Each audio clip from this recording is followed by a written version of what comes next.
no voy a poder encender la cámara el día de hoy, pero vamos a ir iniciando con la tutoría, esperando que se me escuche bien y que se pueda visualizar bien la presentación.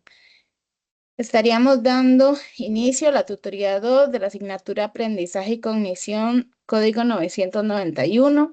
Mi nombre es Carolina Quiroz Ferlini, yo soy la tutora que diseñó la asignatura y sería la persona que les estaría compartiendo el día de hoy todo el material. Por el momento solo vemos en sala una persona estudiante y yo, por lo que esperaría que las demás personas estudiantes puedan ver la grabación en otro momento. Muy bien, Shirley, voy a hacer un barrido teórico por toda la información y en caso de que tengas alguna duda, algún comentario, puedes ir levantando la manito o abriendo el micrófono para participar, ¿de acuerdo? De acuerdo, profe. Muy bien. Eh, en este bueno, lo primero que vamos a ver es el capítulo 4 relacionado con las teorías contemporáneas. Y cuando hablamos de teorías contemporáneas, estamos hablando particularmente de los tipos de inteligencia según Goleman, que es la inteligencia cognitiva y la inteligencia emocional, y seguidamente las 8 inteligencias múltiples propuestas por Gardner. Entonces, de inicio con Goleman, tenemos que entender que en el ser humano, según su propuesta, coexisten dos tipos de inteligencia, como lo mencioné hace un momento, la cognitiva y la emocional. Y en este sentido es claro que las capacidades emocionales son aquellas cualidades que a nosotros nos tienden a humanizar más, es lo que nos diferencia y nos separa de otras especies dentro incluso del mismo grupo de mamíferos y claramente con otros grupos, ¿verdad? Como los reptiles, las aves, los peces, etc. Nosotros tenemos tanto emociones como lenguaje y esto nos facilita en muchos sentidos el poder comunicarnos con otras personas y con otros seres vivos. No significa, por ejemplo, que otros mamíferos no tengan emociones, sin embargo, las emociones que experimentan, las experimentan a un nivel más fisiológico. Y nosotros tenemos la capacidad de lenguaje y por ende podemos no solo experimentar nuestras emociones, sino también pensar en relación a ellas y compartir con los demás eso que estamos experimentando. Hay ciertos aspectos propios de la inteligencia emocional, entre ellos que, por ejemplo, tenemos una percepción y expresión de las emociones. Podemos percibirlas en nuestro interior y también podemos percibirlas en otros y podemos expresarlas. Las podemos percibir y expresar porque somos capaces de comprenderlas también. Por ende, también tenemos esta sensación de facilitación emocional, lo cual nos permite conectar con otros y el componente de regular nuestras emociones. Si nosotros no regulamos nuestras emociones, podemos entonces terminar cayendo en acciones que atentan contra la vida propia y la de otros. ¿Significa esto que todo el mundo sabe regular sus emociones? No, no significa que todo el mundo sepa regular sus emociones, pero sí significa que la mayor parte de personas tiene la capacidad de aprender a hacerlo. Aspectos particulares, entonces, como les mencionaba en el cuadrito anterior, son estas 4 y ahora las vamos a ir viendo una a una. Cuando hablamos de percepción y expresión, entonces estamos hablando de reconocer de forma consciente que tenemos emociones, identificarlas y ser capaces de darle una etiqueta verbal. Es decir, yo soy consciente de que, por ejemplo, cuando estoy enojada o enojado, siento calor en la cara, hormigueo en las manos, tiendo, perdón, a cerrar los puños, que quiero o tengo el impulso de golpear a alguien, etc. También puedo identificar que cuando siento miedo, mi ritmo cardíaco se acelera, que mi piel se pone fría, que los músculos me tiemblan y a eso puedo ponerle la etiqueta verbal de miedo. Así se siente el miedo. Por eso es que podemos percibirlas y expresarlas, reconocerlas de forma consciente. Cuando hablamos de comprensión emocional, estamos hablando de lograr integrar eso que sentimos dentro de nuestro pensamiento y podemos considerar tan complejos pueden llegar a ser nuestros cambios emocionales. Por ejemplo, una persona puede estar experimentando una gran alegría en este momento y de pronto recibe una noticia que no esperaba y eso puede traducirse en una gran tristeza. O sea, podemos pasar de sentirnos extremadamente felices porque veníamos teniendo un día súper bueno y de un pronto a otro experimentar una crisis emocional que nos lleva a sentir una tristeza profunda porque acabamos de recibir una mala noticia. Somos capaces entonces de comprender lo complejas que son las emociones en nuestro cuerpo y también en nuestras interacciones con otros y otras.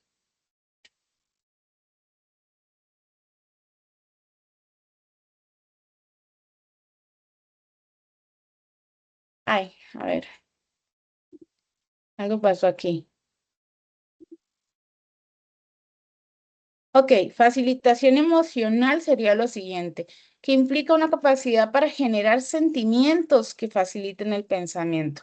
Nuevamente, estos sentimientos muchas veces se pueden conectar con diferentes niveles de pensamiento. Por ejemplo, estoy feliz porque soy muy inteligente o estoy enojado porque fui muy torpe. Entonces, se conectan de forma directa con lo que estamos pensando y igualmente, perdón, lo que pensamos se conecta directamente con lo que sentimos.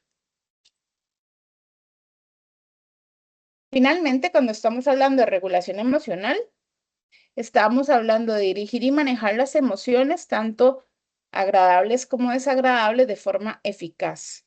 El texto nos habla de emociones positivas y negativas, sin embargo, aquí es importante hacer la aclaración. Las emociones no son ni buenas ni malas. Ponerle estas etiquetas a las emociones nos lleva a tener esta noción de que tenemos que escaparnos o evitar emociones que sean, entrecomilladamente, negativas, cuando en realidad lo que sucede es que algunas emociones se sienten de forma agradable y otras emociones nos generan malestar. Sin embargo, no podemos escaparnos de ninguna de las dos, porque las emociones agradables y desagradables nos dan mensajes importantes en relación a qué está pasando con nosotros, qué está pasando con las personas con las que nos rodeamos y en general qué está pasando en nuestra vida, qué cosas de pronto se están acercando o alejando de lo que para nosotros es importante, lo que para nosotros es valioso. Muy bien, entonces, continuando.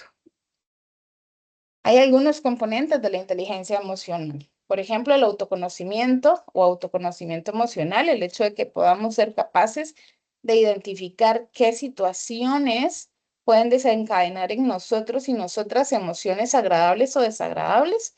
El que podamos establecer canales de automotivación, es decir, buscar por nosotros y nosotros mismos hacer cosas que nos ayuden a llevar a cabo actividades que de pronto no queremos hacer.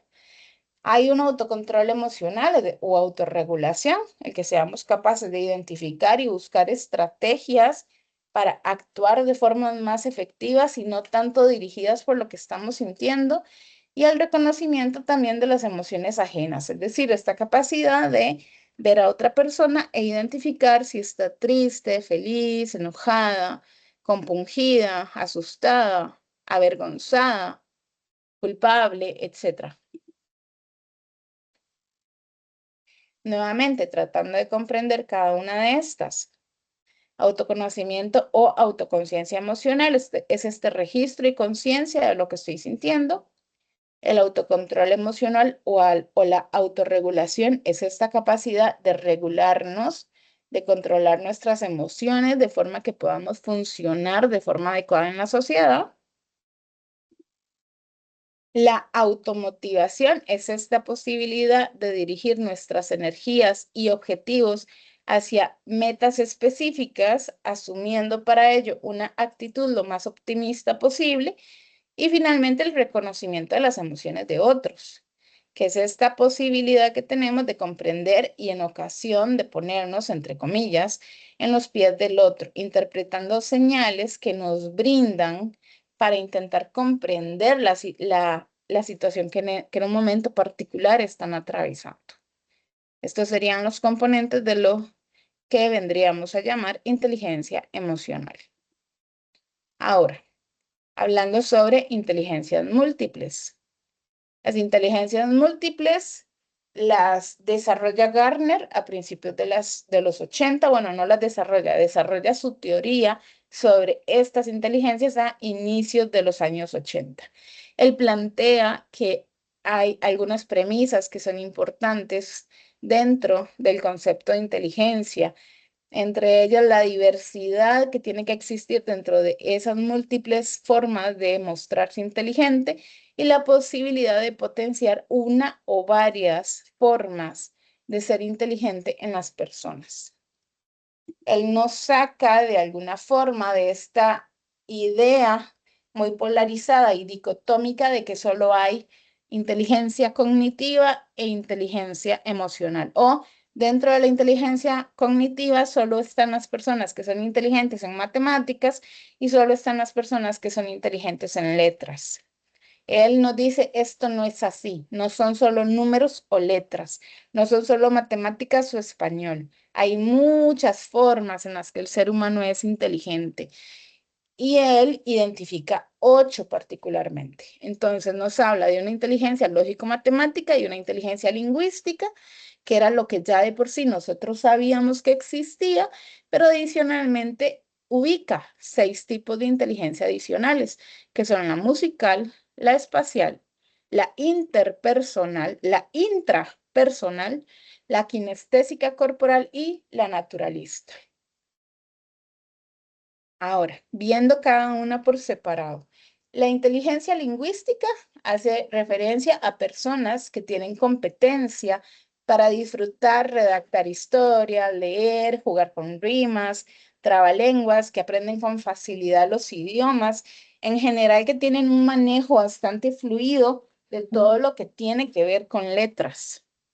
La inteligencia musical son personas que aprenden con mucha más facilidad mediante el uso del ritmo, las melodías, perdón, escuchando música, cantando, que también tienen muchísima facilidad para aprender a tocar instrumentos o para aprender a leer partituras de música. Cuando hablamos de la inteligencia lógico-matemática, entendemos esta como personas que tienen facilidades y que disfrutan los cálculos, los números, las estadísticas, que aprenden mejor usando pautas y relaciones, clasificando y trabajando con lo abstracto. Entonces son personas que realmente tienen muchísima facilidad para este trabajo con números. La inteligencia espacial son personas que estudian mejor con gráficos, esquemas, cuadros, que gustan de hacer mapas, que entienden muy bien planos, croquis.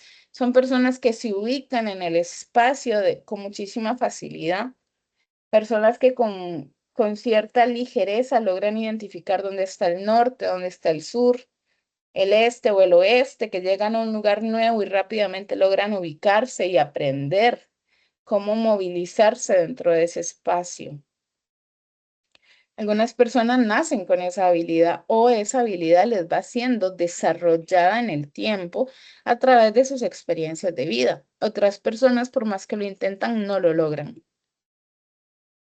Cuando hablamos de un tipo de inteligencia kinestésico corporal, se habla específicamente de 2 habilidades que están estrechamente relacionadas, que es la habilidad para el control de los movimientos propios, como por ejemplo en representaciones dramáticas, en ballet, en coreografías estas aéreas, etc. Y también lo relacionado con actividades deportivas. En la inteligencia intrapersonal es esta capacidad que demuestran las personas para poder hacer una revisión y tener una conciencia bastante fluida sobre sus propias sensaciones, necesidades, sus emociones, sus experiencias, su mundo interno. Son personas que tienen muchísima facilidad para descubrir cuándo se sienten particularmente felices, cuándo se sienten particularmente tristes, para identificar los momentos álgidos en los que de pronto están cerca de experimentar un quiebre de salud mental. En la inteligencia interpersonal, las personas disfrutan muchísimo lo que es el trabajo en grupo, son convincentes en sus negociaciones con pares y mayores y logran entender y relacionarse de forma muy fluida con otras personas. Son grandes negociadoras. La inteligencia naturalista, por su parte, son personas que aprenden mejor cuando interactúan con plantas, con animales, al estudiar el mundo natural y el que es construido por el ser humano. Si ponemos atención, muchas de las decisiones de vida en torno a nuestras carreras tienen que ver con esta propuesta que hace Goleman. Porque, por ejemplo,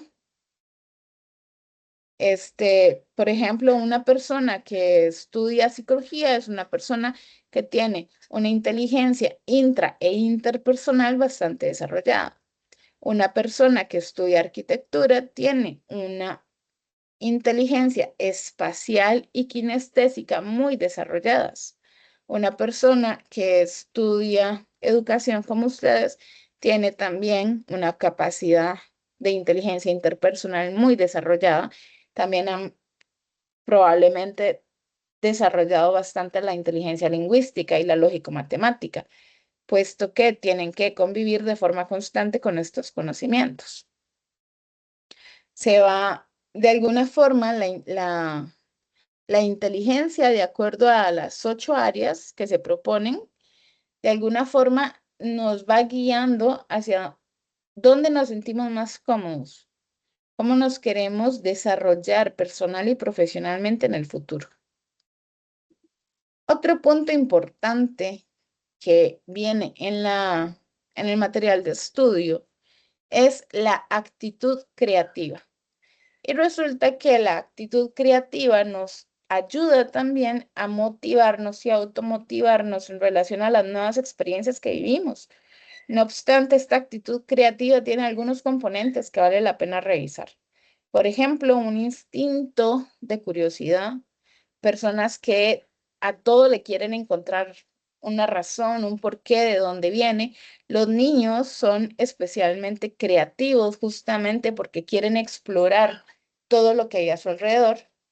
Tienen un fuerte sentido de inconformismo, es decir, no se quedan con explicaciones ligeras o poco desarrolladas sobre el porqué de los fenómenos, siempre buscan que las explicaciones sean más completas. Si no se sienten satisfechos, van a seguir buscando. Hay un componente de motivación, el que esto que yo estoy tratando de encontrar por qué funciona y que nace de este instinto de curiosidad, me lleva a sentirme constantemente motivado o motivada a encontrar razones, a encontrar nuevas formas de relacionarme, ya sea con el conocimiento o con los objetos o los animales o las personas o lo que sea con lo que esté en ese momento yo en contacto. Hay un tema de iniciativa, un tema de profundidad también, perseverancia ante todo y autoestima. Vamos viendo una por una. Este instinto de curiosidad es el primer motor de la creatividad. Sin curiosidad no hay creatividad. El inconformismo implica que en ocasiones simplemente se desean construir cosas nuevas. La motivación tiene un origen interno, no depende de aspectos externos, y en ese sentido también es importante entender que muchas veces no vamos a sentir la motivación y entonces en ese caso necesitamos partir de la disciplina. ¿A qué hace esto referencia?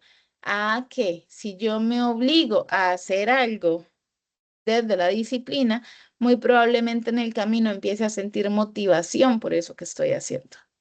Pero efectivamente tiene un origen interno. Si mi motivación está afuera en conseguir un beneficio, por esto tarde o temprano yo pierdo el interés en lo que estoy haciendo, porque tarde o temprano consigo lo que quería.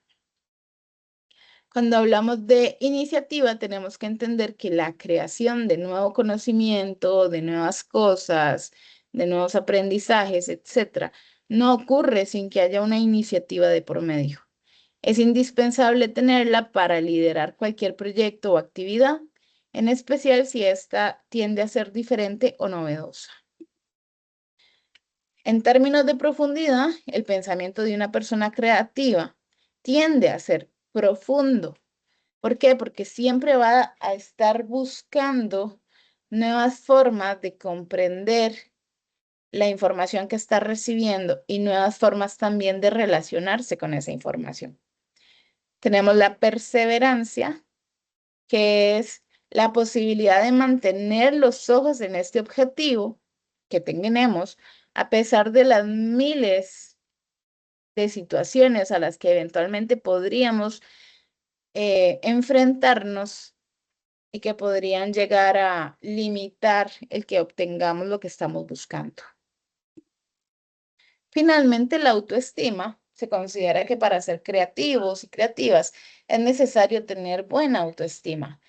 ¿Por qué? Porque la creatividad nos va a llevar al ensayo y al error, nos va a llevar a probar una y otra vez los límites. Y si cada vez que algo falla, mi reacción instintiva es echarme para atrás, decirme a mí misma o a mí mismo que es que yo no sirvo para esto, entonces difícilmente pueda seguir construyendo nuevo conocimiento.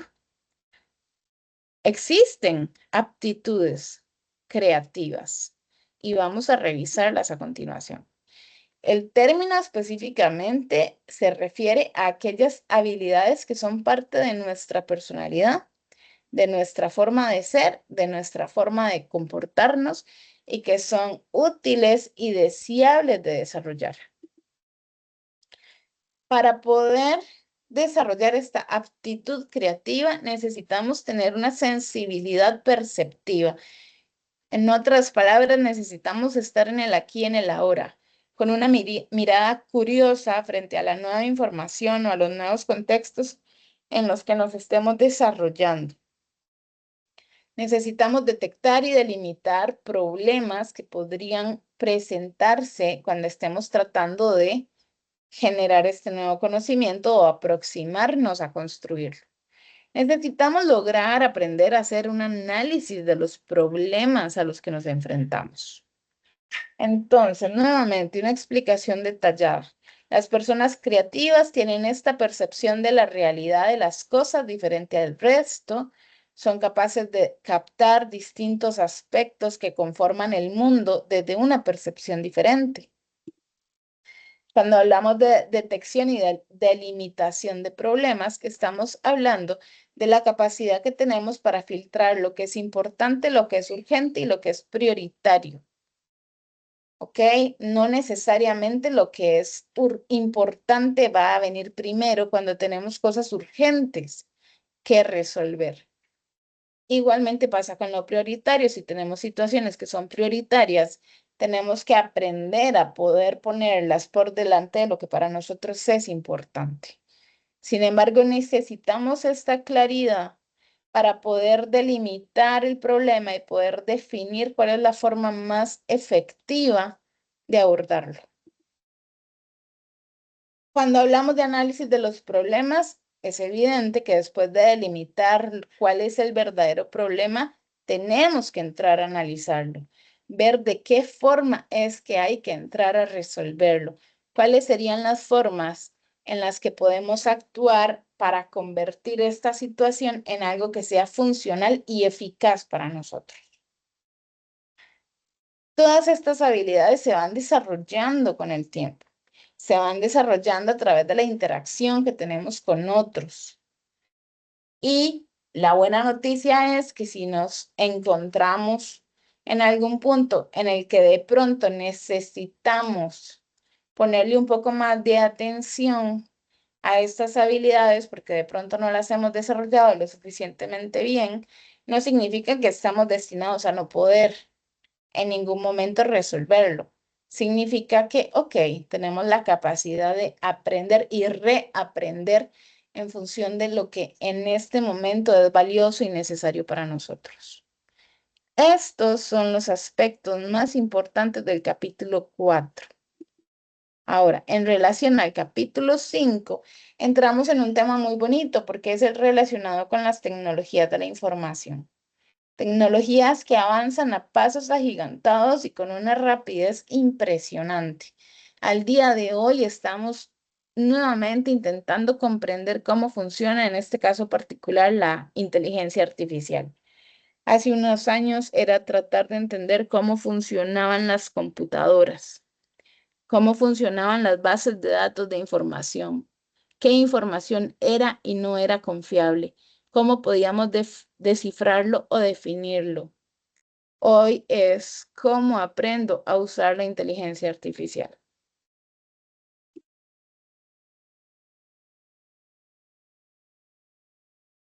Muy bien, entonces, evolución y uso de la tecnología en el ámbito escolar. Las TICs hacen referencia a todas las tecnologías digitales que nos están permitiendo acceder a información y a comunicarnos de diversas formas con múltiples y muy diferentes usuarios.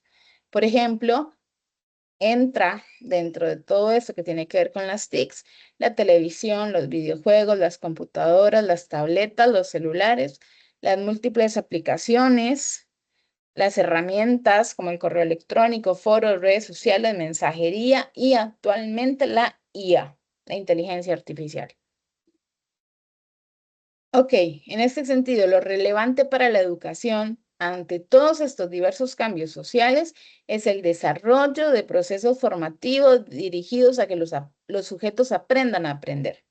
En pocas palabras, no se trata de castigar el uso de estas herramientas, sino en aprender nosotros y poder enseñarle a los estudiantes y a las estudiantes formas éticas y seguras de utilizar todos estos recursos, de modo que no sean los recursos haciendo por ellos y por ellas este proceso de, entre muchas comillas, aprendizaje, porque las herramientas tecnológicas no aprenden, es el ser humano, sino es decirles, agarre esta nueva tecnología y úsela a su favor para poder facilitar sus procesos de aprendizaje. O sea, aprendamos a aprender a través de las aplicaciones, los servicios de mensajería, los foros, el ChatGPT o no me acuerdo cómo se llama el que tiene Microsoft. Ok, es cómo aprendemos a utilizarlos de forma ética para que nos ayuden y nos faciliten a nosotros el proceso de adquisición de nuevos aprendizajes. Entre los espacios educativos, nosotros utilizamos las TIC. ¿Ok? Y las encontramos en los entornos virtuales de aprendizaje. Algunos que se han utilizado en el ámbito escolar son las plataformas de e-learning, los blogs, las wikis e inclusive han empezado a utilizarse las redes sociales. No sé si ustedes han tenido ya la oportunidad o no, pero en una asignatura de este cuatrimestre, por ejemplo, una colega puso a los estudiantes a hacer reels. Y los reels son una tendencia particular y muy exclusiva hasta el momento del uso de redes sociales. Y de redes sociales de tipo Instagram y tipo TikTok. ¿Ok? Entonces se empiezan a utilizar estos recursos y estos formatos para acercarse a las nuevas generaciones y también para desarrollar nuevas formas de aprender. Las plataformas de e-learning, por ejemplo, en nuestro caso, son Moodle o Blackboard. Las hemos utilizado, las estamos utilizando de forma constante en el día a día en la UNED. Por ejemplo, Aprendeu y EducaU se alojan en la plataforma de Moodle. Los blogs, las wikis y las redes sociales no fueron específicamente creadas con fines educativos, pero sí se han venido adaptando de forma posterior. ¿Por qué? Porque se están evidenciando grandes posibilidades. Se está evidenciando también una facilidad para acompañar al estudiantado y para mostrarle nuevas formas de interacción con el conocimiento que no tienen que ver con un libro, con una pizarra o con estas aplicaciones que utilizamos ahora como el Moodle o el Blackboard. El proceso de aprendizaje mediado por TICs sí se puede dar si las logramos insertar de forma adecuada. ¿Qué implica? Que necesitamos revisarlas, necesitamos tener claro cuál es el modelo educativo, necesitamos tener claro cuál es nuestro objetivo. Si las insertamos sin una adecuada revisión de la visión y los modelos educativos y sin un análisis de cómo utilizar los recursos, en primer lugar, estamos desperdiciando un recurso valiosísimo y en segundo lugar, no estamos logrando generar todo el modelo de aprendizaje que que los chicos y las chicas necesitan adquirir porque no se puede pensar en una innovación educativa y esperar un cambio en las prácticas educativas si no hay un estudio de por medio de cómo hacerlo, de cuál es la forma más ética, de cuál es la forma pedagógicamente más correcta para lograrlo. Ahora, tenemos tipos de usuarios en las TICs y esto es algo que tenemos que tener clarísimo porque cuando ustedes estén ya en los entornos de clases van a topar con nativos digitales y muy probablemente ustedes puedan ser nativos digitales también, pero van a tener colegas y van a tener que negociar con padres y madres de familia que es muy probable que sean migrantes digitales, que no sean nativos, que sean migrantes. Entonces, los nativos digitales nacen en la época del 80 y llegan hasta la fecha.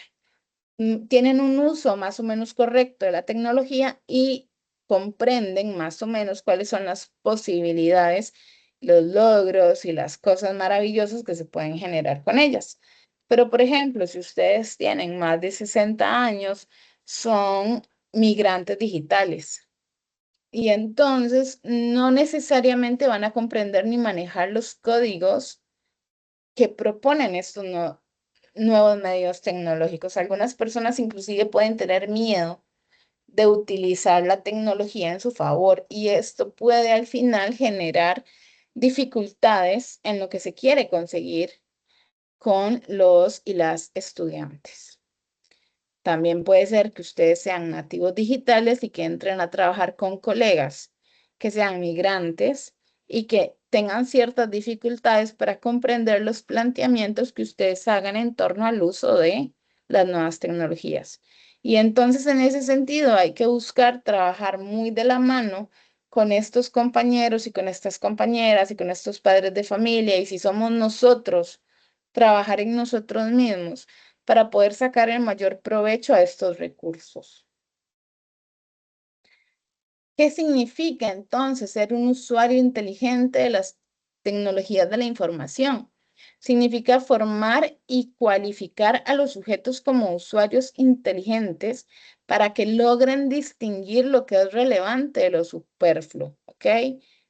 Las personas que realmente son usuarios inteligentes de las tecnologías de la información son capaces de distinguir lo que es información real, verídica y confiable de lo que está inventado en Internet.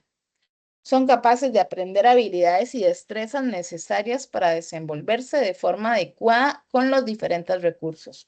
El celular, la tablet, el computador han empezado a aprender a usar ChatGPT, a usar Gemini, a usar los miles de modelos de inteligencia artificial que existen ahora para utilizarlos a su favor, para que estas herramientas les faciliten sus procesos en lugar de hacerles los procesos.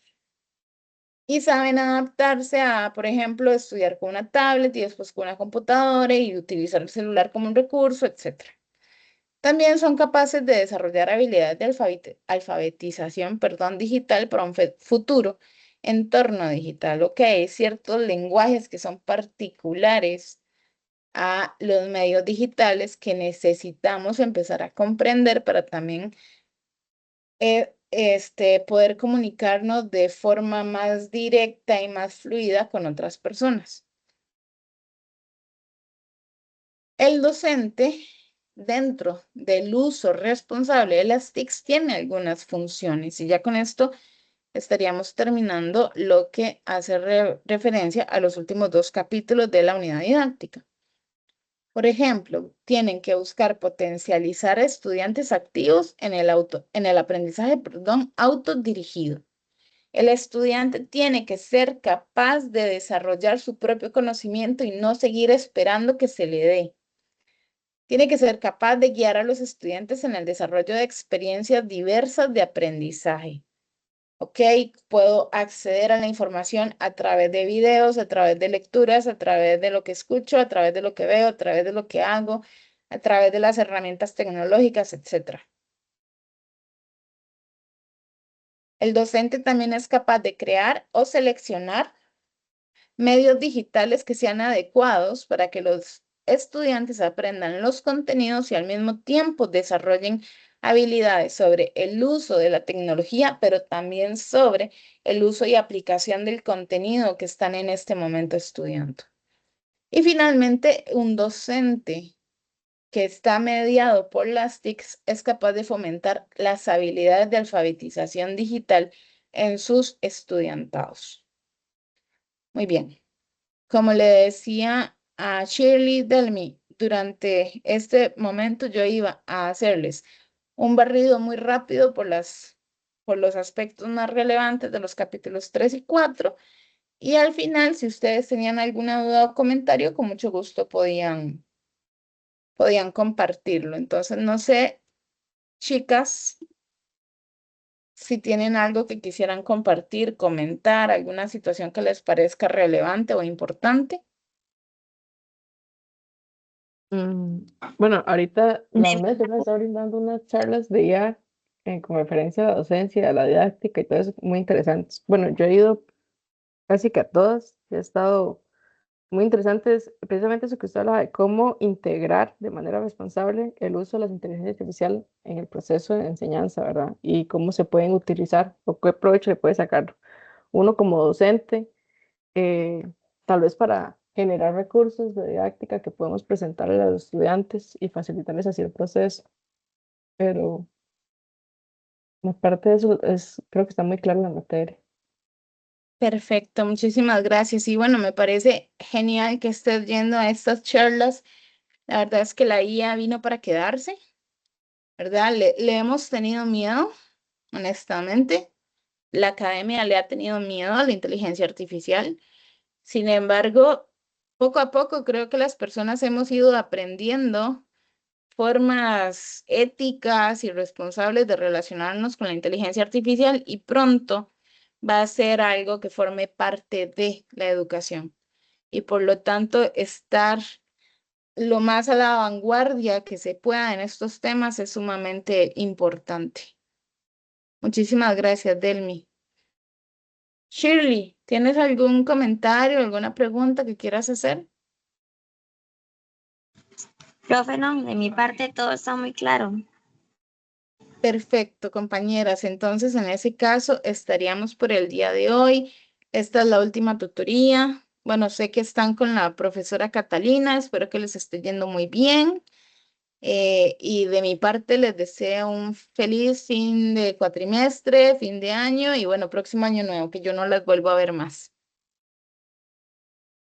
Igual, profe, que tenga un bonito fin de semana. Bueno, semana y fin de semana. Gracias. Hasta luego. Hasta luego, chicas.